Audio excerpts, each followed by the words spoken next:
वसा जनसेवेचा। योग हा केवळ शारीरिक व्यायाम नाही, योग ही एक समग्र जीवनशैली आहे जी शरीर, मन आणि आत्मा यांच्यात संतुलन निर्माण करते। योग आपल्याला मानसिक शांती, शारीरिक सुदृढता आणि सकारात्मक जीवनदृष्टी देतो।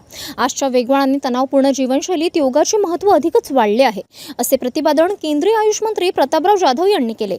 आंतरराष्ट्रीय योग दिनाला 75 दिवस शिल्लक असताना योगाचा प्रचार प्रसार व्हावा या दृष्टिकोनातून केंद्रीय आयुष बुलढाणा जिल्ह्यातील जगप्रसिद्ध लोणार सरोवराच्या काठावर करण्यात आले होते। या योग महोत्सवाचे उद्घाटन केंद्रीय आयुष मंत्री प्रतापराव जाधव यांच्या हस्ते झालं। त्यावेळी मार्गदर्शन करताना ते बोलत होते। ते पुढे म्हणाले की विशेषतः आज जगासमोर असलेल्या गैरसंचारी रोगांच्या वाढत्या आव्हानाला तोंड देण्यासाठी योग अत्यंत प्रभावी उपाय ठरू शकतो। नियमित योगाभ्यास, प्राणायाम आणि ध्यान यामुळे मधुमेह, उच्च रक्तदाब, लठ्ठपणा आणि तणाव यासारख्या अनेक समस्यांवर नियंत्रण मिळवता येते, असेही त्यांनी यावेळी सांगितले। योगदान या कार्यक्रमाला आयुष विभागाच्या सहसचिव मोनालिसा दास, बुलढाणाचे जिल्हाधिकारी प्रवीण देवरे, जिल्हा पोलीस अधीक्षक निलेश तांबे यांच्यासह माजी आमदार संजय रायमुलकर उपस्थित होते।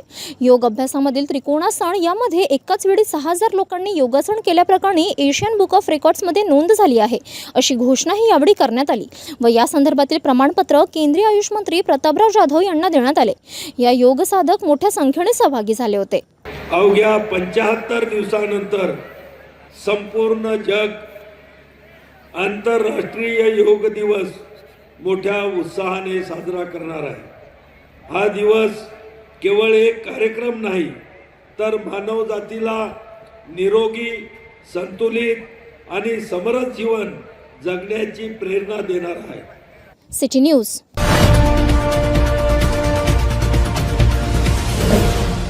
सिटी न्यूज, वसा जनसेवेचा।